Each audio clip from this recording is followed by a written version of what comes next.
नमस्कार साथींनो. काल रात्री एक भयंकर घटना आपल्या आश्रमामध्ये घडली.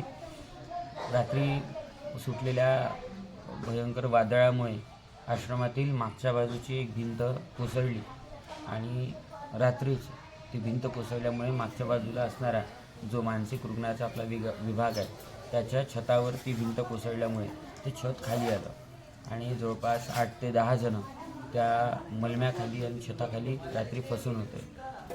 रात्री भयंकर वादळ चालू होतं, विजा कडकडत होत्या, जोरदार पाऊस चालू होता आणि त्या पावसात आमच्या लक्षात आलं की भिंत कोसळली.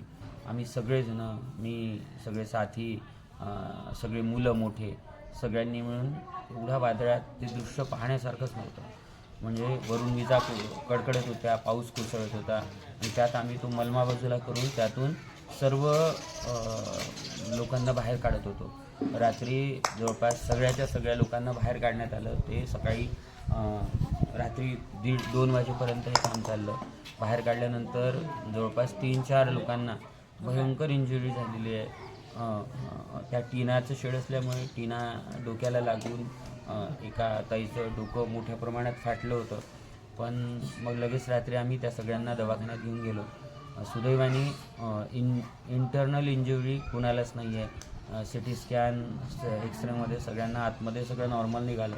वरून जखमा असल्यामुळे त्याला जवळपास 15-20 टाके पडले. आता एक पेशंट, एक व्यक्ती ॲडमिट आहे सावंगीला आणि बाकीच्यांना घरी आणण्यात आलेलं आहे. लहान मोठ्या इंजुऱ्या सगळ्यांना झालेल्या आहेत. ईश्वराच्या कृपेने आपल्या सगळ्यांच्या आशीर्वादाने एवढ्या मोठ्या संकटातून आम्ही वाचलो आणि काल सगळे सुखरूप राहिले. तरीही आपल्या आश्रमावर प्रेम करणारे व या कामावर प्रेम करणाऱ्या सर्व साथींना, सगळ्या सहकाऱ्यांना ही माहिती मिळावी म्हणून मी आज स्वतः आपल्या सगळ्यांना ही माहिती देत आहे. धन्यवाद.